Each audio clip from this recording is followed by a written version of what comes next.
Hello, welcome to the Meeting Tent, an ongoing series on the work of Stan Tenen. Before we get started, I'd like to introduce our usual cast of characters: Lavana Tenen, Michael Andron, Adele Packer, and Daniel Gill. So today we're going to continue on our series in examining Stan's matrix of meaning of the Hebrew alphabet. We've been doing this based on Stan's early work, where he was exploring the meanings of the alphabet. And I can assure you, you're not going to see anything like this anywhere else, especially what we're doing now. We're looking at a different way of analyzing the alphabet. And I think the importance here is to understand that we call it the alphabet, it's the letters, each letter having a special meaning. And Kabbalists have been saying this for years. There's many books on the Hebrew alphabet. It's important to understand that these letters have such deep meanings, and that's what we're basically exploring, and that's why we get excited about sharing this with you. Here is here's Stan's matrix, and again, we are looking at the columns. We're talking, we're looking at the rows also, and as you can see, there's 3 levels. We've talked about this many times in past episodes, but we're looking at the columns, this relationship, in terms of the 3 levels of meaning. Today, we're looking at these 3 letters: the Vav, the Samek, and the Final Mem. So let's see now we're going to show a video that we've been showing. This is an early work from 1990 where Stan had worked out these meanings, and we'll talk about this after the video. So let's take a look at what Stan has to say about these 3 letters. Next letters are going to be Vav, Samek, and Final Mem. These are difficult because these are a set that have problems in English, although we can trace it. The Vav, pronounced Vav, spelled Vav Vav in Hebrew, has either a vowel sound of O or U, or it's pronounced as a V, a little F-ish kind of V. In fact, it's in the place of the digamma in Greek and in the F in English. And therefore, its cognate letter would be F. And all these F, V, double V, U sounds, O sounds, U sounds, they're all that letter Vav. And so we have wave. Oh, by the way, its meaning in Hebrew is a pin or doing this, and as a prefix it means and. Okay, and it's pin or to do. Well, it's a wave, it's a vibration, it's a fife, vibration. It's doing, it's a ooh, oh, it's the oh, vibrate, reflect, pairing, duality, and. You see, it's that kind of reflection. On, and. Doing physical reality, where doing takes place. Spin, spine, and pine, all are the idea of the pin. And it relates to the Greek letter digamma, which is replaced by the letter phi, which refers to the golden mean. And so this is the first term of the golden mean. Life's symmetry, that kind of vibration and reflection. It means dynamic, evolutionary reflection, vibration, music, wave motion. The Samek, which has no cognate in English, but is pronounced S in Hebrew, means to sustain or support. It is cognate, I'm using a $sign just because we have no other S equivalent. Its cognate would be smoke, as in smoke ring. It refers to self-reference, to turning within an internal wave, to spiraling inside itself to a torus, which is what it looks like, to self-reference, to re-entry, to circulation, to involution. It is another level of the golden mean, acting on itself. And it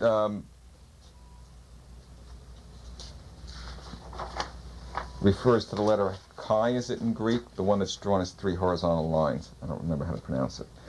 Thirdly in that category is the Final Mem, a squared-looking Samek. It refers to the golden mean squared. I know that's strange, but that does seem to be the case. The Final Mem, a final form of the M, is still pronounced M. It means an expanse or a C. It's the one part of a masculine plural ending, very often uses an M. In Aramaic, it becomes an N. I'm using the symbol W for that because it's an upside down M, and also because there does seem to be some sort of a relationship between W and M. But I don't want to get into that. It's a little stretched. Anyhow, it refers to a kind of womb and to this golden mean squared function. It's an outer wave motion. It's water. It's a hierarchy. It's self-reflection. You see, if Samek is involution, then Mem is hierarchy. One pulls in is a wave motion in a recursive way. It spirals in, and the other one echoes out. But it's the same idea. And so one would be the inverse mean, the involution, and the other would be the means, golden mean squared evolution, or the mean itself. Okay, and if you put those together, you don't get much together because there isn't any English letter for some of them. And so I just compare them to the three levels of the golden mean, the inverse mean, and the mean squared. And I say it relates to comparison, vibration, reflection. I'm going to turn this over to you in just a second, Lavana, because there's something we need to discuss about this, as you probably know what I'm talking about. Yes. Stan refers to the golden mean. We haven't heard that a lot so far in the series. Golden mean is a philosophical idea, and it shows up in back when he was doing this, the idea of sacred geometry was very popular.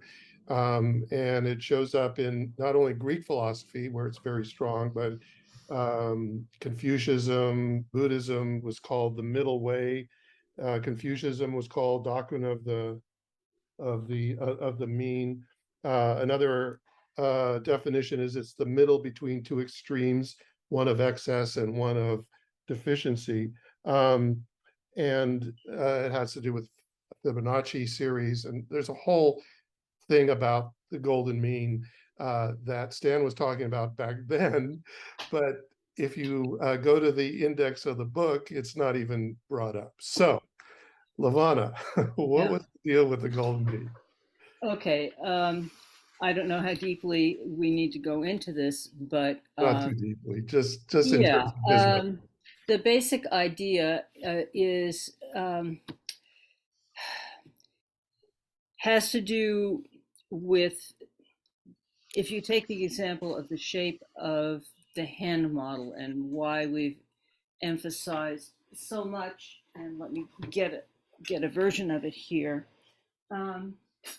Emphasized so much that this is there's actually constantly changing curvature, and that is an important thing about it. There is an illustration actually in the book. The golden mean, or Fibonacci spiral, basically the curvature is always the same. The curvature of the hand model is not that. It is a spiral whose curvature is consistently changing, approaching an origin and of zero and approaching a limit of one, but it never gets there. This was something which back in 1990, he was still not experimenting with, but still exploring the idea. And as you said, there was a whole bunch of popularization of the golden mean at that time. Afterwards, there was many mathematicians finally, actually real mathematicians, finally stepped in and said, well, no, all of the things that you attribute the golden mean spiral to in nature, it's not actually that, and there are reputable books. There's one particularly by Mario Livio, which was again published sometime in the 90s, which was again, mathematicians finally spoke out about this. It's not really true. So you won't find references to that particular golden proportion or golden spiral in the work that we finally settled on, which is best presented in our book. That being the case, this sequence, as he presented it back in 1990, is a little bit problematic, and I don't want people to get distracted by the golden mean references, because that was something that, for for good reason, he walked away from, since it turned out to be not the case. However, there is clearly a relationship between these two, among these three letters. Um, and it's interesting, if you take a look at the spelling of the letters themselves, the vav, vav, vav, if the functional meaning of a vav is to unfold or unfurl, it's the pin, which is one meaning of the letter, around which things revolve. There you get your vav, vav reference. Multiply and multiply and multiply. And he did kind of have that sense in that particular presentation. The Samek, and the Vav, the gesture for Vav, is an alignment with your spine, which is, in a sense, the pin around which we revolve. The gesture for Samek, the meaning of Samek is support or sustain, prop. And so the gesture, you can't see it. Yeah, Adele has the gesture. It's sort of like this. And sustain, support, cradle. You can imagine a motion like this. So you go from a spine to a support. And then Final Mem is the expanse. And you can't see my hands or Adele's either. But in fact, it's the great C. The spelling, again, you can kind of compare it to the Vav. The spelling is mem, mem, mem, final mem. So what you have is, basically the source and the expanse, the great sea. There are a lot of metaphors. And the gestures, the three gestures together, you can have a visceral meaning of them. So that's kind of what I have to say at the moment. Sure. Yeah, and just before we leave that idea of gold mean, I just want to be clear with our audience that we're approaching it as a philosophical idea, not a mathematical, and that's how Stan eventually saw it. And kind of walked away from it. So for those of you who are fans of, because we still get inquiries about that, fans of the golden mean, just I know it's an exciting topic attributed to Leonardo da Vinci and a lot of other great artists of the Renaissance. That's not what we're doing here. Okay. The other thing is, again, Stan at this point was relying heavily on excuse me, on English equivalents, which again was not as important later. And it makes me kind of think, well, what if Stan had been French or Spanish, and how would that have worked out? So, but he's looking for tie-ins, to comparisons, for patterns, basically. And so, the idea being that letters, as we gesture them or pronounce them or whatever, the way we use our bodies, in some cases, can have a meaning that's kind of intrinsic.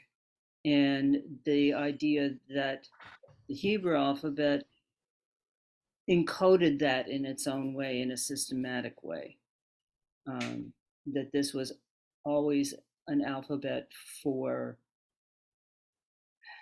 that kind of connection with the inner level of reality. I don't know, my words are failing me here. But so, go ahead. So let's look at the individual letters. Does anybody have some input on the letter Vav that we can talk about? Just jump right in.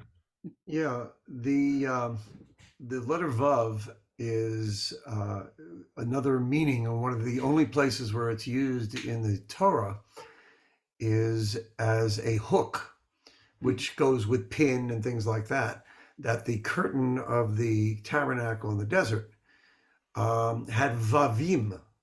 They had hooks that held the rings that when they traveled, and then they set it up, and it was really curtains that were made according to specification.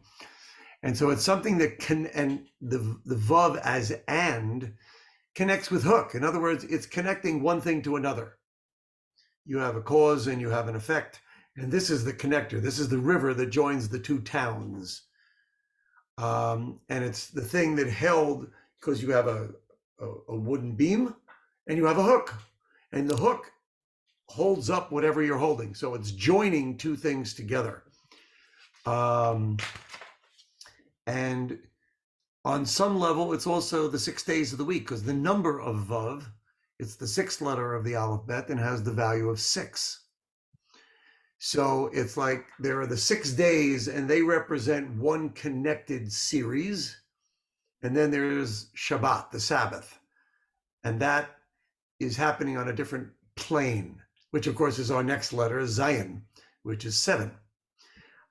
So the Vav represents that, and Kabbalistically is the male, whereas Zion, which has a curved body, was the female. And the two connected together. And actually, when you draw the letter Chet, 8, in the Torah, in the Ashurit print, is a 6, a Vav, and a Zion, and a little triangle, a little teeny tiny triangle at the top, very, very thin, and it joins the 6 and the 7, which is man and woman becoming one. It's like the yin yang. And the Vav being that line is also what we talked about last time, which was the Kav. It was the line that God created, this bubble within which we could exist in the world of multiplicity. And the first thing he did was put a Vav, a Kav, a line into the world that exploded, and we now have sparks everywhere, and our job is to fix the world. Simple, just to repair the world. Very good. Adele, let's see the gesture again for Vav. I do right hand in front of left, and I do it right over my head. I know when Stan did it, he had his hands a little further back, but when I do that, it pushes my spine forward, and I lose the pin of the spine. So when I put it right over my head, I connect spine behind head. And I mentioned that to Stan, and he said, fine, do it that way. So that, he was like really easy when it came to these little adjustments I had made in Vav. Yeah, it's sort of remarkable that the Vav is a prefix that means and. If you attach it to any word, the word before it becomes attached to the word after it. So it could be two names, Adele and Daniel. Go to the store, it would be Adele, attaching me to the person who's walking with me to the store. So it's such a remarkable language that this connector can be as simple as that and as profound as love. The Vav is often the connector of love between I and thou and you and me and whatever we want to connect, but it's associated with love. Yeah, I mean, I think the Vav, when you do it standing, you really feel the connection of earth to the heavens. And I think that's another meaning of Vav, is a connector that connects feet on the ground and reaching for that spiritual aspect that we want to be one with. To be physical without the spiritual is equated with slavery in Egypt when we didn't have God. So I think that Vav is a beautifully, like to really meditate with the gesture of Vav is a very spiritual experience and very grounding. What else about Vav? I mean, I love that it's a spine, that it lands inside our body. A lot of the many letters are associated with a body part. And we think of spine as strength. And Samek, by the way, when I thought it was interesting that you had the palms up, Lavana, because I always thought it was palms toward me. You're We'll probably get to the probably Samek in a right. second. Yeah. Let's Yeah. finish with the Vav. Right. But I just wanted to say there's a relationship. Oh, definitely, yeah. Because that spine is behind this circle. And when I was just writing now, I was sort of amazed that we have a line, a circle, and a square. Exactly. That Exactly. the relationships are also very geometric and certainly inspirational for movement. I don't know if Stanley was ever recorded actually saying that, but you can bet any amount of money you want that, yeah, he noticed that. Yes. I want to go back to the chart here. You notice where it says pin, but underneath it, it says spin. And that has to do with the fact that these are verbs and nouns. And so I think the spin is really interesting when you think about it. And especially when you think about a spin going through your body, or even going like in your spine. Again, it fits into spine, spin, and the going from a root chakra to the head chakra, I forget what it's called, the Kundalini and things like that. I think it's all connected in terms of movement, in terms of action. It's a very powerful letter, I The think. pin around which things revolve. I don't know if Lavana said that or Stan said that, but Both. okay. So just to see that this connection between earth and the heavens is what we need in order for all of life, for ourselves to spin out from there, to be meaningful. So the letters are so amazing because they just bring drashes out of me and I'm the one who looks at them. And it doesn't have to be exactly as, the masters have seen in the past. It could be a new drash, and then it's meaningful because you embodied it and you found meaning in some aspect. Yeah, that's the one thing that I've always wanted to get through to people who study rabbinic Talmudic, that this is a new drash. It is, and it's a legitimate and valid drash that people aren't recognizing.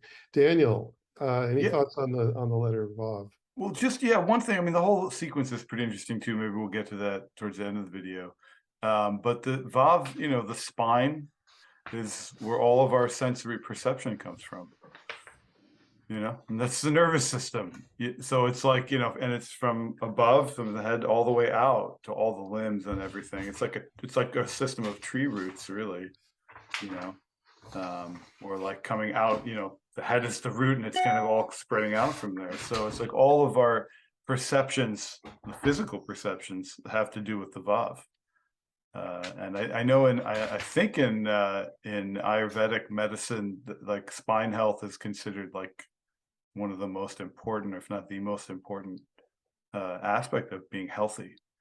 And I know, I mean, yoga's been popularized and there's all sorts of different forms. Some are more true or less true to what was, or the kind of traditional ideas, but the concept is to keep your spine healthy, actually.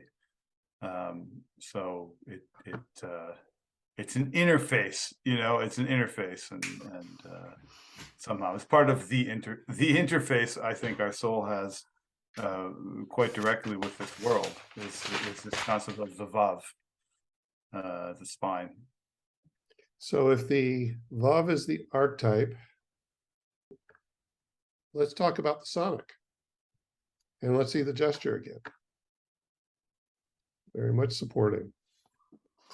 Yeah. Yeah. And when you do it standing, that sense of the spine behind the gesture gives the support. It's like we have a support column and we have a structure. So I see their connection physically between the Vav and the Samek.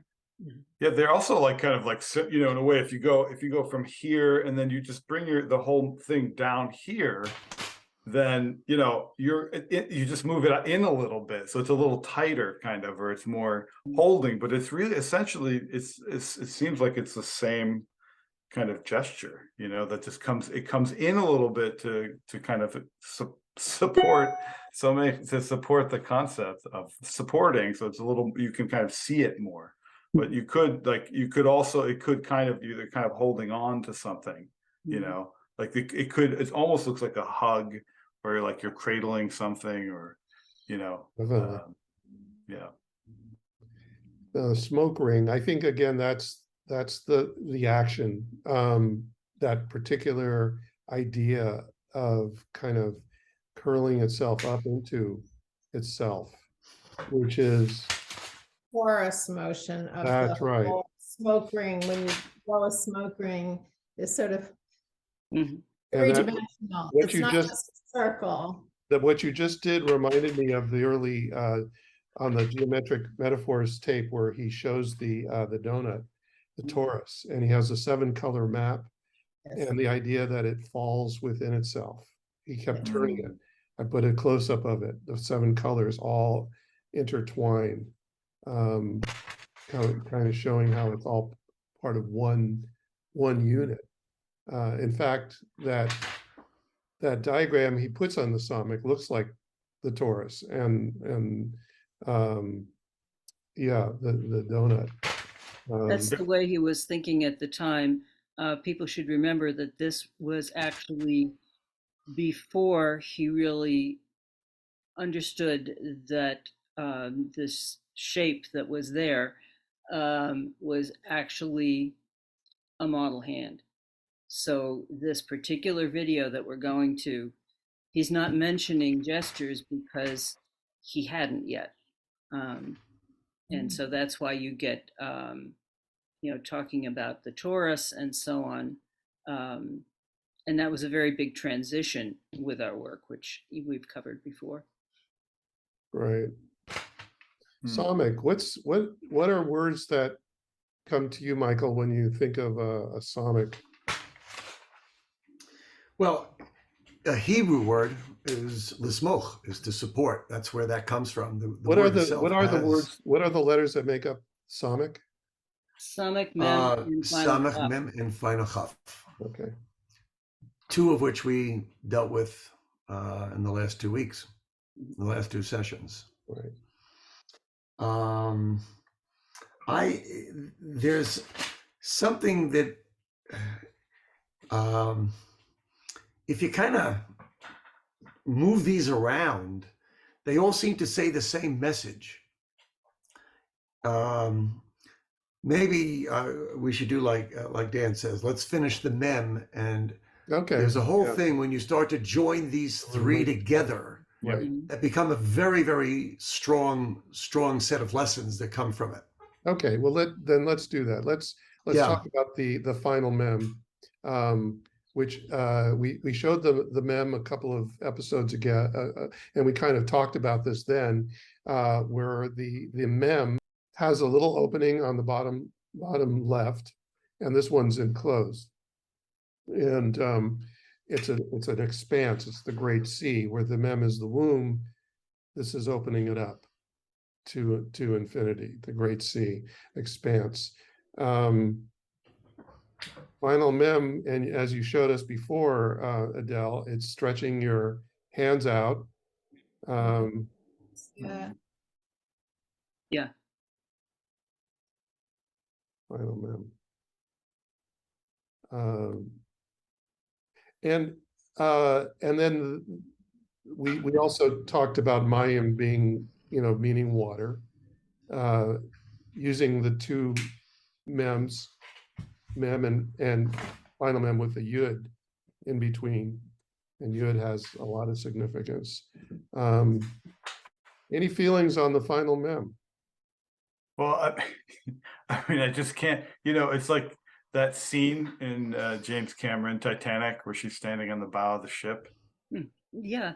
She's doing the final mem. She's doing this. Yeah. And it's actually instinctual. I mean, like everyone got, it's the expanse of the sea and this feeling of expanse and freedom. And, I'm both humbled, but also it's amazing to experience something way beyond me, so it's just, it's silly, but it's kind of interesting, that everyone now recognizes that is the expanse, the ocean, this giant expanse. Amazing, actually. So, and I think that's important because I think it's important, that concept of experiencing the expanse of things, And if you go, the three letters together, the Vav and the Samek, and then the final mem, there's a motion to that of, inner, sustaining it, contemplating it, whatever you do inside, and then release.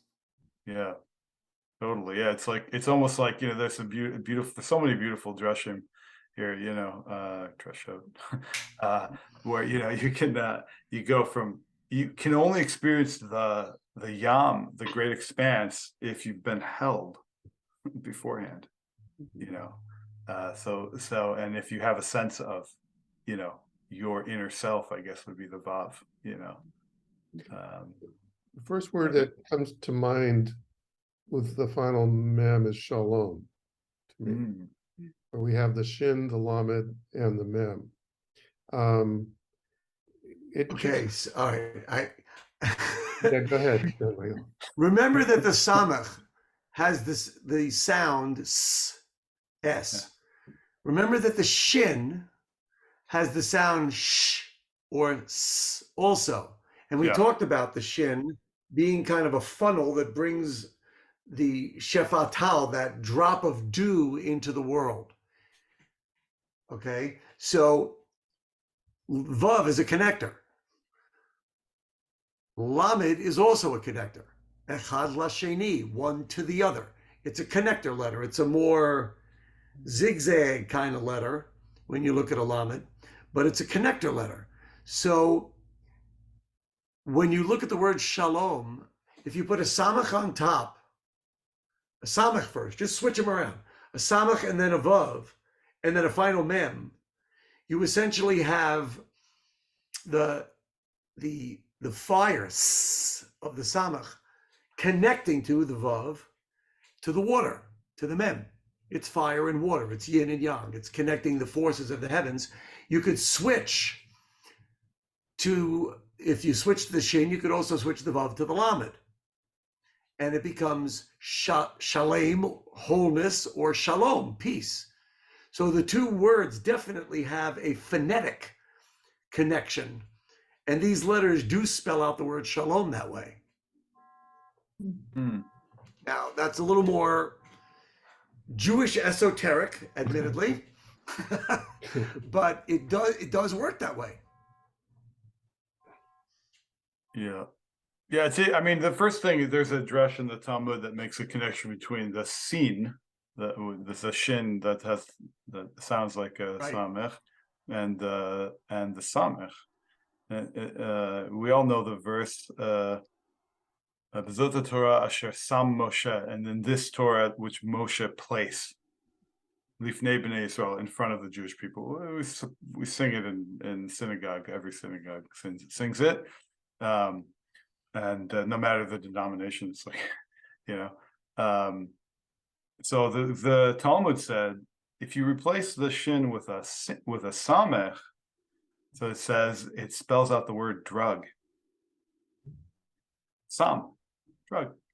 Yeah. And so it says, it goes on to say, if a person is meritus, meaning if they're zochet to such a thing, then the Torah itself is a drug of life. And if not, it's a drug of the opposite. It can be extremely dangerous. Right? which is it's a beautiful passage in the Talmud. Very, very interesting about the difference between actual devotion and understanding the concept of a one God versus fanaticism, which can destroy a person. Mm. You know, Which is the word, Daniel, for drug? Samech Mem. Vesam. Oh, Samek Mem. Okay. Yeah, Right, yeah. I got it. And a drug, right? Like, so meaning like the experience, like we don't, I mean, I know, so like in the scientific world, it's all drugs. I mean, I hate to say it, but it's all chemicals, really, it's like all there, and there, oftentimes it's that concept of it's all just chemical reactions is used to deny the existence of anything spiritual, right? So what's beautiful about this, it says, no, it is a drug, but it's this world is a drug that the soul is experiencing. The soul is going on a trip here, basically. Right? It's actually, if you, Sam, yeah, right? Wow, you know what I mean? The natural drug. Yeah. So this flip the world letters is that backward. drug. Yeah. Flip the letters backward. Okay. And put the mem first and the samach second. You have mas, which is the word for tax. Oh. It's something that's taxing. It's something taken away from you, as Interesting. opposed to being something that's given to you. Right. When you look at the letters in reverse. That's interesting. Yeah. Well, it's, I mean, on that, I think, well, taxes may be necessary, but no one likes them. Most people would prefer some sort of something to make them experience the world, you know what I mean? Like, so if you look at the world that way, then that it's again, it is all chemicals, but it's the soul, it's this our energy body, however you want to talk about it. Actually, the Shefatal talks about our energy body very clearly, very beautifully, actually. If you look at it that way, then this world and is this concept of a chemical trip, which it really is. So it's like, I feel like science has half of it, an important half, a very important half, because it can be an anchor. People can get lost without it in that great expanse, which is the world.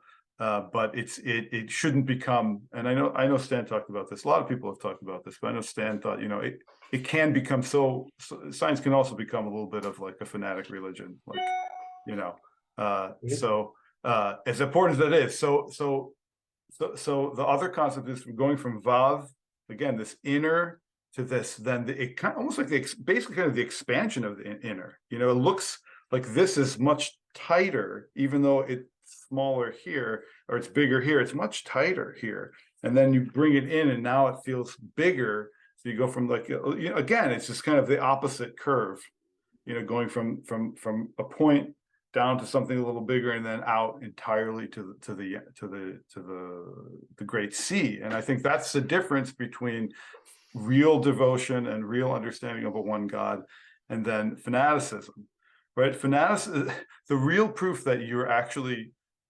devoted and that you have real belief is that you're willing to go out in the world. I'm open. I'm ready. I want to experience, right? Because I have this strong sense of this spine that grounds me, and I've been held. It's held me. So now I'm ready to go out in the world. So you can see it as a progression of belief from something insular to something that insular can be nice because it holds you, and then but that being held, you can't stop there, right?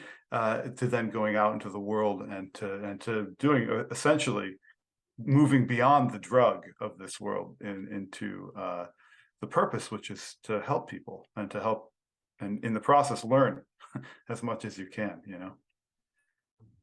There's something. Oh, go ahead. Somebody had.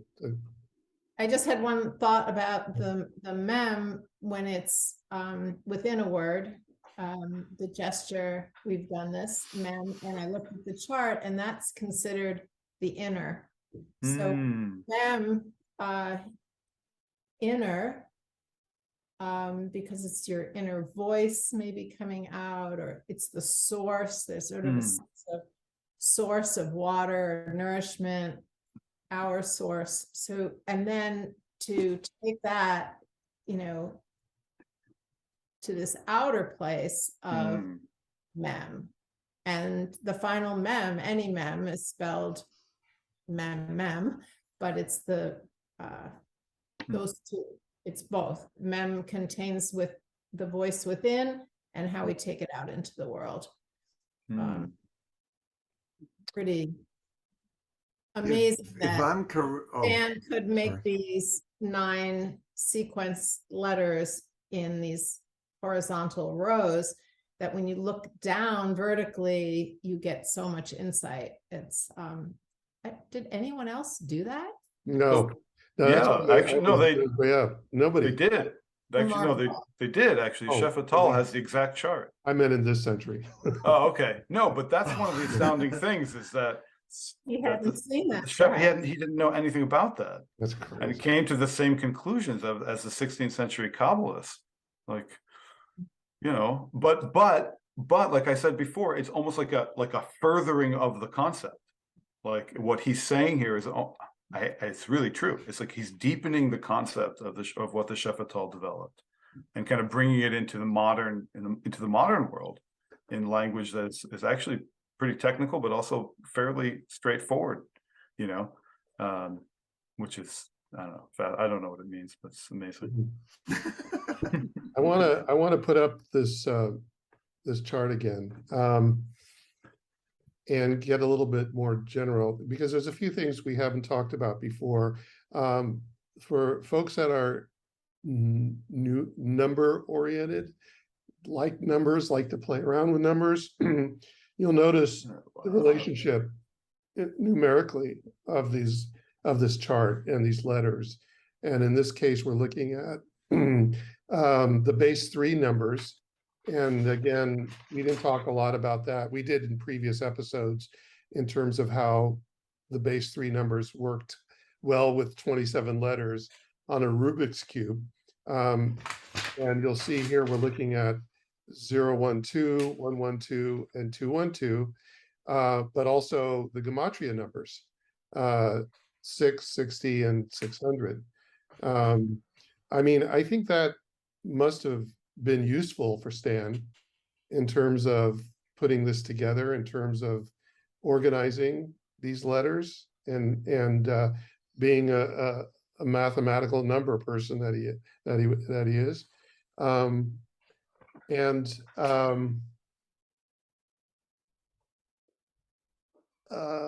There was something else, but just that idea that we when we're looking at this chart, we also want to look at the numerical. None of us are, I don't know, we haven't spoken a lot about numbers and the mathematical perspective of this work, but I think to Stan it must have been important.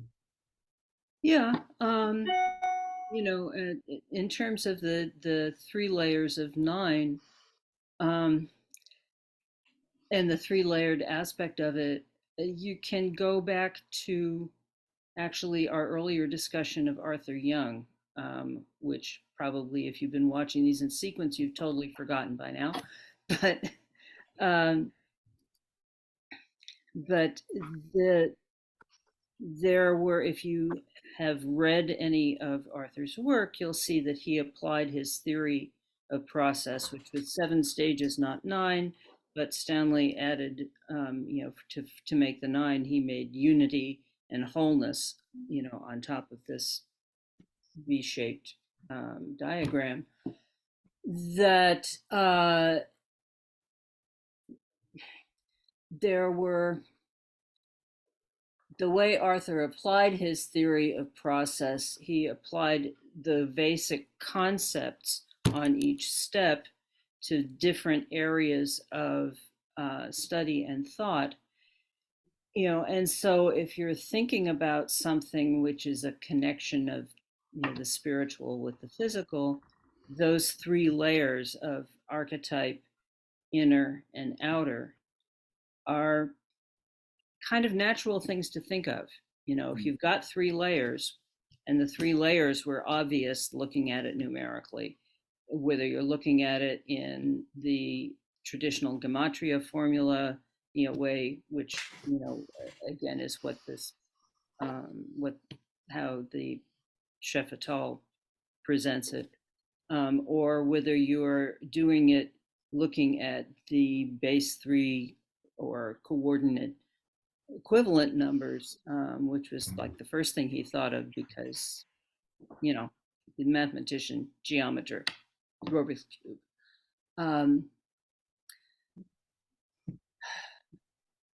You're going to look for, well, what do these three, what is there something in common in these three layers? What, look at the traditional meanings of the letters, then look at what those might be as verbs, and what is that signifying? So it was a building up process to arrive to eventually say, oh, well, let's try inner, let's try archetype inner and outer and see if that is a good organization for what I'm noticing here. And obviously it was. Yeah. There's one other thing I want to bring up in terms of looking at this chart. And I brought it up last time, but I want to explore this a little bit more with you guys. Why these final letters?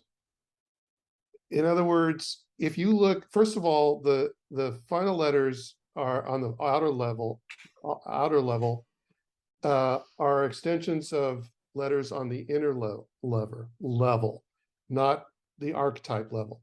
And what I started to go through in my mind was I looked at all the other letters and kind of realized, well, none of them would really make good final letters. I don't see a final olive. I don't see a final bet. Maybe you could create something, but and then according to Stan's story, these final letters were redacted by Ezra when they You don't not redacted. not redacted. That's not the right The word. opposite of. It's What is the opposite? You could say in this case introduced or reintroduced. Reintroduced. Yeah, he said it was a recovery, not Yeah. that it just all of a sudden showed up. That it apparently was intrinsic in the Torah as a string of letters, but Ezra brought them out and able to put words and word divisions in the Torah so that he could chant it to the people. But again, why these letters? Could there be a final Lamed? Could there be a final Ayin? It just, and you look at these other letters and you say, no, it doesn't wouldn't quite work, would it? How could you have a final Yud? Does anybody have any thoughts on that, on why these final letters? Well, I know in the kind of traditional, when you think about it, it's Mem, Nun, Sadi, Pei, and then final Kaf. But I remember a discussion. I don't remember the details with Stan about that and why he felt that that's a valid way to remember them in terms of Hebrew, but not in terms of how they work. Yeah. There's a poster, which I will send to you, Bill, where he has a diagram of the hand model in the continuous creation illustration, and he shows how you can trace the shape of the hand model, in line form on that, and come up with the Hebrew letters in actual script format, in that order as you go through the hand model. And Right. yeah. Yeah. And of course it was Stan's thesis that the hand gestures came first. Mm-hmm. That the letters came from hand gestures, that the Levites had this hand gesture language originally, and that the language originated from that. Now that's something to wrap your head around, in terms of experience before script, in terms of how things were manifested in the ancient world by the Levites through hand gestures. And that Right. the letters came later. Right, and there's that book that came out some years ago, and I think Stan knew about this book. It's called The Gestural Origin of Language. Yeah, Michael Corvallis actually was that. I know, Daniel, you spotted one recently, which was similar and was actually from the same period by a different author. Yeah. But there was a whole period of time around the early aughts, I believe, maybe a little bit earlier than that, Yeah. when the research on gestures and language was finally beginning to be published. And what always interested me is that Stanley came up with this idea in terms of his own experience, in terms of the hand model and gestures, probably at about the same time as the researchers were actually starting to research that. And it wasn't until 5 years later, after he was starting to present it, that the actual technical research was beginning to be published. And again, there was an article in American Scientist by a researcher named Michael Corvallis, and he also wrote a book about the gestural origin of language, and there were several others that we subsequently used and cited in our book because, why not? These are peer reviewed. It's all peer reviewed work. Very high level of scholarship. It's also a topic of scholarly study throughout history, how those things happen. People come, Again, if you go to your book and read the footnotes, you'll see, or the endnotes on, I think it's chapter 8. But anyway, there's a whole really interesting series of developments that we decided to shift to the footnotes because you have to be interested in that kind of stuff to read it. But if you are, don't skip the footnotes. And Stan also points out in the book, and it might have, I think it was in the footnotes, that yes, it was in one of the chapters that in 19th century linguistic study, it was deemed that hand gestures was primitive, that natives used hand gestures, therefore it had no validity because they were native, they weren't scholarly, and so that's why it was negated, where at some time it was probably acceptable.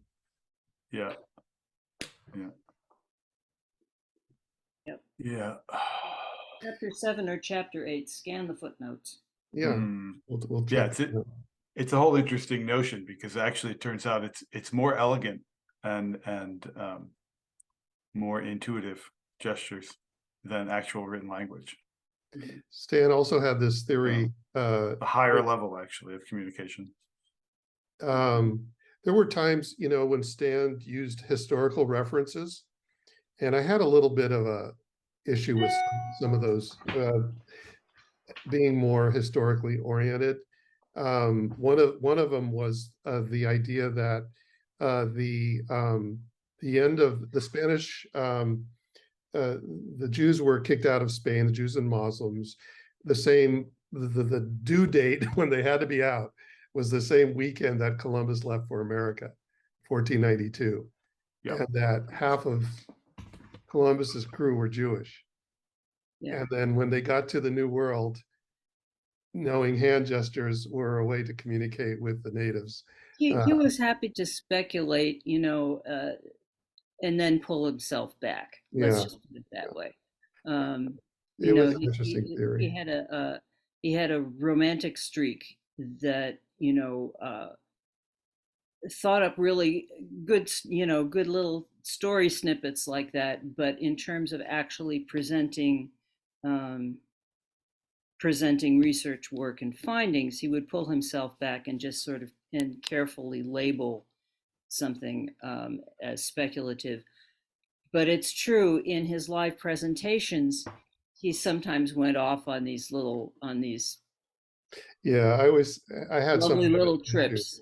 I felt he was a little idealistic in his view of history, and whereas I was more realistic. So, but you know, it was a theory. Who knows? There's no way of knowing. And as I say, you know, with his written work, particularly the published written work, he did some editing. Yeah. In any case, well, we've extinguished our time for today.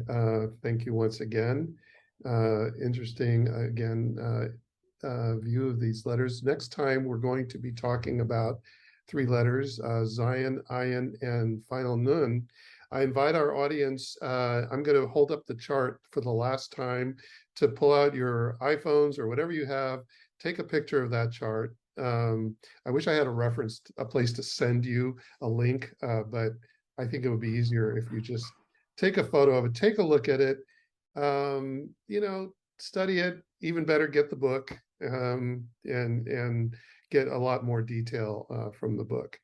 But for today, we have to end our talk, and I thank you once again, and we'll see you all next time. Take care. Bye bye.